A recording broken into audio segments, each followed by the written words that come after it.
La grieta comenzó a abrirse en silencio, como una fisura en el hielo que nadie nota hasta que el lago entero se hunde. Shania Twain recuerda con precisión quirúrgica el año 1998, justo cuando Come On Over alcanzaba la cima de todas las listas posibles y su cara aparecía en la portada de revistas que nunca antes habían dedicado espacio al country. En medio de aquella euforia colectiva, ella volvía a casa, o a lo que llamaba casa entre vuelo, y encontraba a un hombre que ya no la esperaba con la misma urgencia de antes. Las conversaciones telefónicas se acortaban. Los mensajes se volvían funcionales. Las noches en que él viajaba a visitarla en la gira se redujeron a 1 o 2 por continente. Ella lo justificaba todo. Él estaba terminando la mezcla final. Él tenía que supervisar la construcción de la nueva propiedad en Suiza. Él necesitaba silencio absoluto para crear. Aún así, había momentos en que la realidad se colaba sin permiso. Durante una escala en Nueva York, después de cantar ante 40,000 personas que coreaban su nombre, subió al jet privado y marcó el número de su esposo. Contestó al 6º tono, con música de fondo y voces femeninas que reían. Preguntó dónde estaba. Él respondió que en el estudio, trabajando hasta tarde. Ella colgó sintiendo un nudo en la garganta que no era de cansancio físico. Al día siguiente, en la ducha del hotel, se miró el cuerpo que millones deseaban y se preguntó si el hombre que dormía a su lado todavía lo veía. Los años entre 1999 y 2001 fueron una sucesión de éxitos que ocultaban una erosión lenta. Las giras se alargaban. Los contratos discográficos exigían más canciones nuevas. Los patrocinadores querían más imágenes suyas sonriendo con el ombligo al aire. Ella entregaba todo lo que pedían, porque así la habían educado. Trabajar hasta que el cuerpo diga basta y luego un poco más. Pero cada vez que regresaba a la casa de Lausana, o sea, a la finca de las Bahamas, encontraba a Lang más encerrado en su mundo de consolas y auriculares. Las cenas juntos se convirtieron en cenas paralelas. Él comía frente al ordenador corrigiendo frecuencias. Ella frente a la televisión apagada. A veces pasaban días sin tocarse más allá de un beso seco en la mejilla al cruzarse en el pasillo. Cuando en agosto de 2001 nació Eja, ambos creyeron que un hijo soldaría lo que se estaba resquebrajando. Las primeras semanas fueron mágicas. Lang grababa los llantos del bebé para samplearlos. Ella cantaba nanas improvisadas en el estudio mientras amamantaba. Pero pronto el patrón volvió. Él pasaba noches enteras mezclando el próximo álbum. Ella se quedaba sola con el recién nacido y con una depresión posparto que no se atrevía a nombrar. Una madrugada, después de haber estado 3 horas seguidas dando vueltas con el niño en brazos, entró al estudio y lo encontró dormido sobre la mesa de mezclas.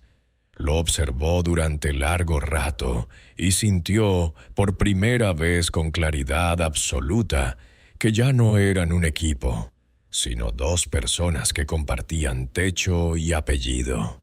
Para cuando empezaron a grabar Up en 2002, la distancia ya era un abismo con nombre propio. Shania llegaba al estudio de Dublín con ojeras que ningún corrector disimulaba y con la sensación permanente de que estaba fallando en todos los frentes. Quería ser la madre presente que nunca tuvo, la esposa comprensiva que entendía las exigencias creativas de su marido y la artista incansable que el público esperaba.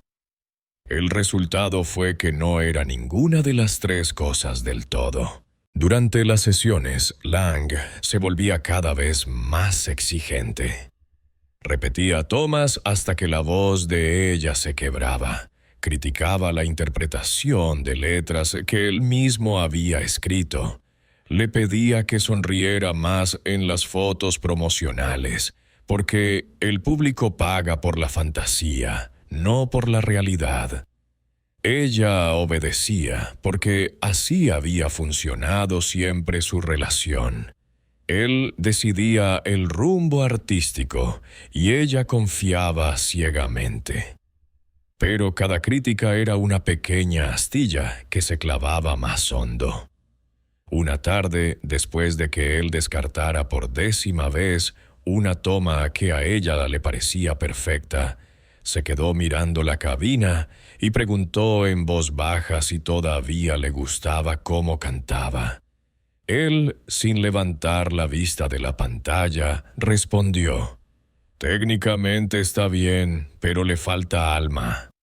Esa frase la persiguió durante meses. Al mismo tiempo, Lang empezó a rodearse de un círculo cada vez más cerrado de colaboradores jóvenes, la mayoría mujeres, que lo miraban con una admiración que ella ya no sentía.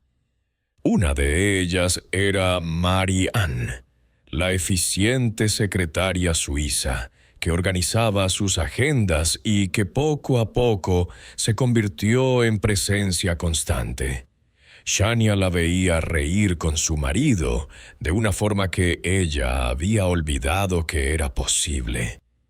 Nunca sintió celos sexuales en ese momento, o eso cree ahora, sino una punzada de envidia por la ligereza que parecía rodearlos. En 2004, durante la gira de Up, la soledad alcanzó su punto más alto. Recorría estadios llenos mientras su esposo se quedaba en Europa con Eja y con Marie-Anne como niñera de confianza. Las llamadas diarias se volvieron semanales. Cuando hablaban, él sonaba distante, como si estuviera cumpliendo un trámite. Ella colgaba y se metía en la bañera del hotel hasta que el agua se enfriaba, preguntándose cómo era posible sentirse tan sola, estando rodeada de miles de personas que gritaban su nombre. El matrimonio siguió funcionando por inercia durante 4 años más. Firmaron papeles, compraron propiedades, celebraron cumpleaños. Pero el deseo se había extinguido por completo. Las noches que compartían cama eran tan excepcionales que ella las recordaba una a una. La última vez fue en Navidad de 2007. Después de hacer el amor de forma mecánica, él se dio vuelta y se durmió inmediatamente. Ella se quedó mirando el techo hasta el amanecer, con la certeza absoluta de que aquello ya no era amor, sino costumbre. Cuando en mayo de 2008, Lange le confesó por teléfono que tenía una relación con Marie-Anne, Shania no gritó ni lloró. Se quedó en silencio tanto tiempo que él preguntó si seguía ahí. Luego, con una calma que aún hoy la sorprende, respondió que sí, que lo había sospechado desde hacía meses. Lo que nadie sabe es que esa misma semana ella había encontrado en el ordenador portátil de él una carpeta con fotos de Marie-Anne en ropa interior, tomadas en la casa de Corso mientras ella estaba de gira en Australia. No las borró. Las miró durante horas, buscando en el rostro de la otra mujer algo que explicara por qué ella ya no bastaba. No encontró nada, solo la certeza de que su matrimonio había muerto mucho antes de aquella traición. Paradójicamente, la infidelidad pública le regaló una narrativa que pudo vender al mundo: la mujer traicionada que se levanta más fuerte. Escribió "Today is your day" y "Life's about to get good" desde ese lugar de víctima digna, y el público la abrazó con más fuerza que nunca. Pero en privado, la culpa la devoraba.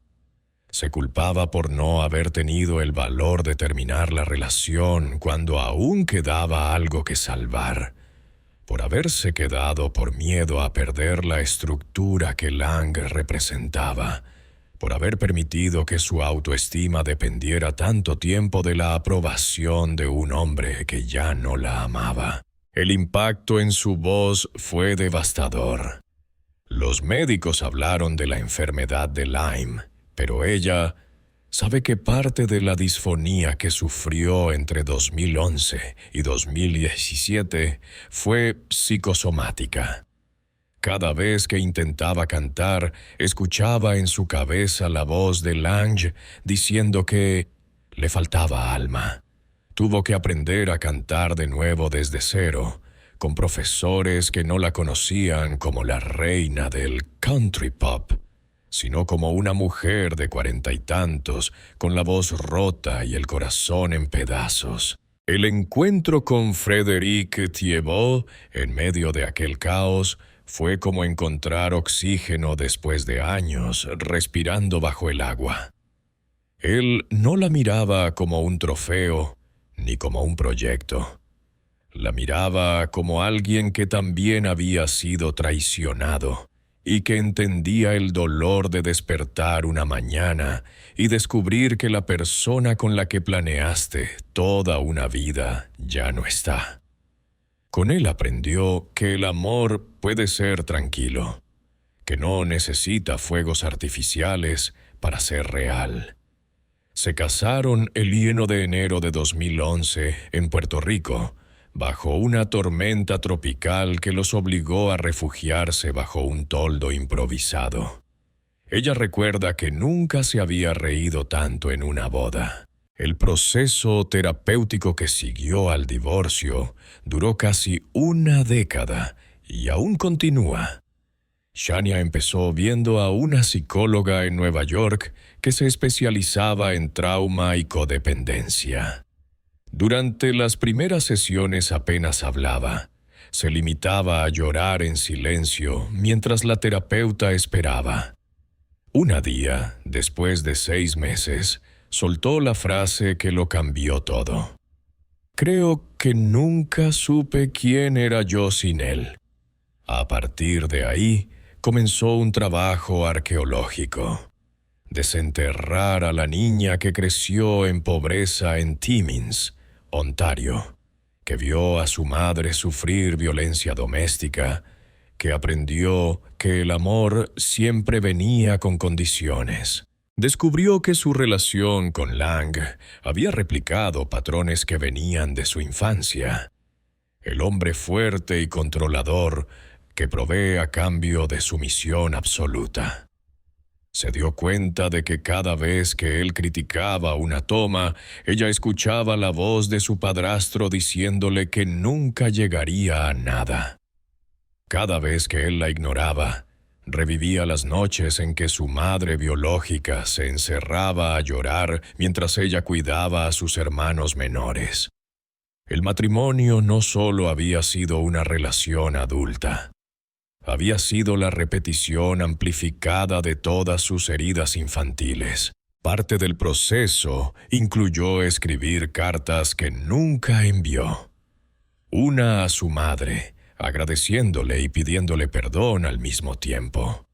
Otra a Lang, donde por primera vez expresó rabia pura, por haberla convertido en un producto, por haberle hecho creer que sin él no valía nada, por haber elegido a otra mujer cuando ella ya estaba emocionalmente muerta. Quemó las cartas en la chimenea de su casa en Suiza y, por primera vez en años, durmió toda la noche de un tirón. También tuvo que enfrentarse al miedo, a la soledad absoluta. Durante meses cancelaba planes sociales porque la idea de salir sin un hombre a su lado le provocaba pánico. Se obligó a viajar sola, a cenar sola, a ir al cine sola. En una librería de Toronto, una niña de unos 10 años se le acercó y le pidió un autógrafo. Cuando Shania le preguntó su nombre, la niña respondió: «Me llamo Shania, como tú, porque mi mamá dice que eres la mujer más valiente del mundo». Esa noche lloró en el hotel, pero esta vez de alivio.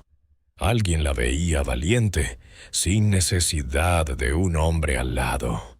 Eja Lange tenía apenas 7 años cuando sus padres se separaron y 13 cuando la prensa empezó a llamarlo el hijo del escándalo.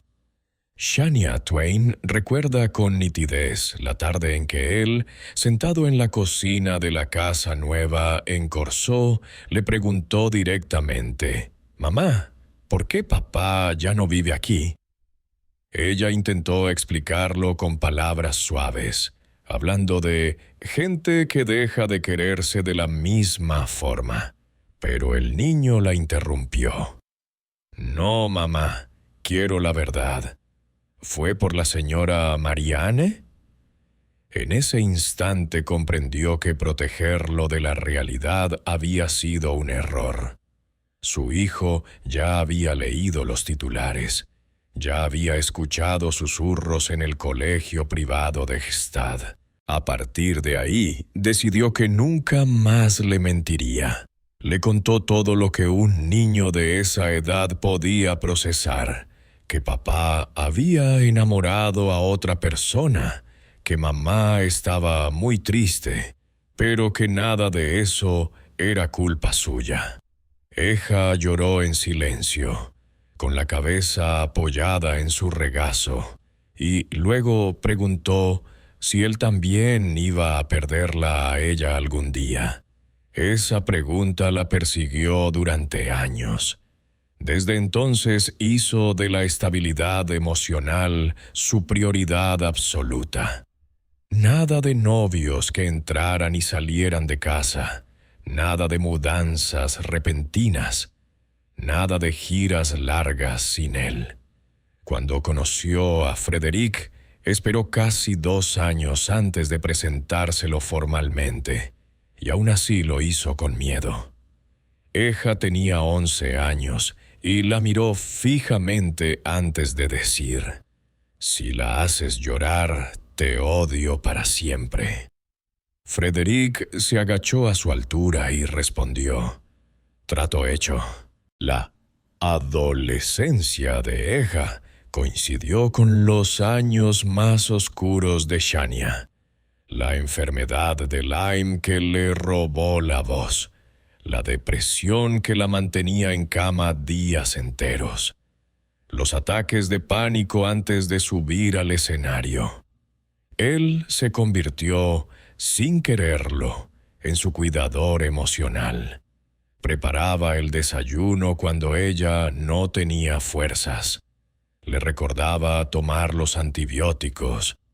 Se sentaba a su lado en silencio cuando las pesadillas la despertaban gritando. Una noche, después de un concierto cancelado en Las Vegas porque ella no podía ni hablar, Eja entró a su camerino y le dijo: «Mamá, no tienes que ser fuerte todo el tiempo. Yo ya soy grande, puedo con esto». Tenía 15 años. Ella se derrumbó en sus brazos y lloró como no había llorado desde el divorcio. Hoy, con 23 años, Eja estudia producción musical en Los Ángeles y mantiene una relación cercana pero no dependiente con ambos padres. Shania confiesa que la mayor sanación de su vida ha sido ver a su hijo convertirse en un hombre que expresa sus emociones sin vergüenza, que no repite los patrones de frialdad de su padre ni la hiperresponsabilidad que ella cargó de niña. Hace poco, durante una cena familiar en las Bahamas, Eja levantó su copa y dijo: «Por las familias rotas que supieron reconstruirse de otra forma». Shania lloró otra vez, pero esta vez de orgullo. El regreso musical definitivo empezó en 2015, pero no fue el cuento de hadas que vendieron las revistas. Después de Now, su primer álbum en 15 años, Shania se enfrentó a críticas que dolían más que cualquier silencio anterior. La acusaron de sonar anticuada, de intentar imitar a las nuevas estrellas pop, de no tener ya la chispa de los 90. Ella leyó cada reseña y cada tuit cruel, y por primera vez no se hundió. Había aprendido, a base de terapia y de noches sin dormir, que su valor no dependía de la aprobación externa. La gira Rock This Country de 2015 fue su exorcismo público. Subió al escenario con la voz aún frágil por la Lyme, con arrugas visibles y con 50 años recién cumplidos, y cantó cada canción como si fuera la última vez. En el concierto de Toronto, cuando interpretó You're Still the One, la canción que escribió con Lang en 1997, se detuvo en medio del puente, miró al público y dijo: «Esta canción ya no es para él. Ahora es para mí y para todos ustedes que alguna vez creyeron que no valían lo suficiente». El estadio entero lloró con ella. En 2017 lanzó Life's About to Get Good y por primera vez firmó como productora principal.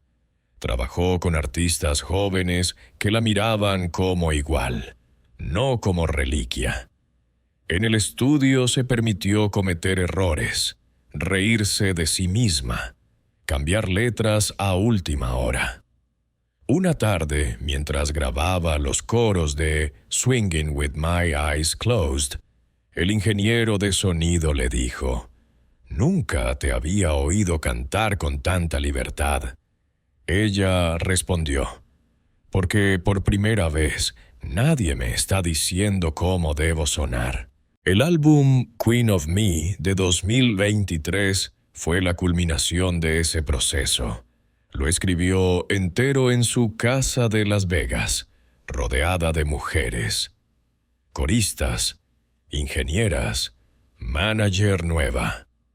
La portada la muestra con el pelo gris visible, sin retoques, sonriendo con una seguridad que no necesita ombligo al aire para impactar. En la canción Inhale, Exhale, Air, colabora con una rapera de 25 años que samplea Man, I Feel Like a Woman y le da la vuelta. Ya no se trata de impresionar a los hombres, sino de respirar tranquila por primera vez en décadas. Las críticas fueron unánimes. Es su mejor trabajo desde Come On Over. En la gira actual, a los 59 años, salta en tacones durante 2 horas, pero también se sienta en el escenario y cuenta historias entre canción y canción. El público ya no va solo a bailar, va a sanar con ella. A punto de cumplir 60 años, Shania Twain vive entre Suiza, Las Vegas y las Bahamas con Frederic, y con un círculo pequeño pero sólido de amigos que la conocieron en su peor momento y se quedaron. Ya no busca la aprobación de nadie, ni siquiera la suya propia todo el tiempo. Ha aprendido que el perdón no es un acto único sino un ejercicio diario. perdonarse por haberse quedado tanto tiempo, por haber entregado su poder, por haber creído que el amor tenía que doler para ser verdadero. Perdonar a Lang fue más fácil de lo que esperaba. Hace 3 años se encontraron por casualidad en un aeropuerto de Zúrich. Él iba con Marie-Anne y sus hijos, ella con Frédéric. Se saludaron con educación, hablaron del clima y de la salud de ella. Cuando se despidieron, él le dijo en voz baja: «Lo siento mucho». Ella respondió: «Yo también». Y supo que era verdad. Lo sentía por los dos, por los sueños que tuvieron y por la forma en que los destruyeron sin darse cuenta. Hoy, cuando le preguntan si volvería a casarse con él, sabiendo lo que sabe, responde sin dudar: «No, pero tampoco cambiaría nada, porque todo ese dolor me trajo hasta aquí». Aquí es una mujer que ya no necesita gritar para que se siente como mujer para sentirse completa. Una madre que crió a un hijo emocionalmente sano a pesar del caos.